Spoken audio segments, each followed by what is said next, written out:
رزق صرف اللہ دیتا ہے۔ ایک غلام تھا، ایک دن وہ کام پر نہ گیا تو اس کے مالک نے سوچا کہ مجھے اس کی تنخواہ میں کچھ اضافہ کر دینا چاہیے تاکہ وہ اور دل جمعی سے کام کرے اور آئندہ غائب نہ ہو۔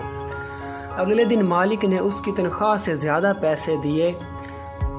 جو اس نے خاموشی سے رکھ لیے، لیکن کچھ دنوں بعد وہ دوبارہ غیر حاضر ہوا تو اس کے مالک نے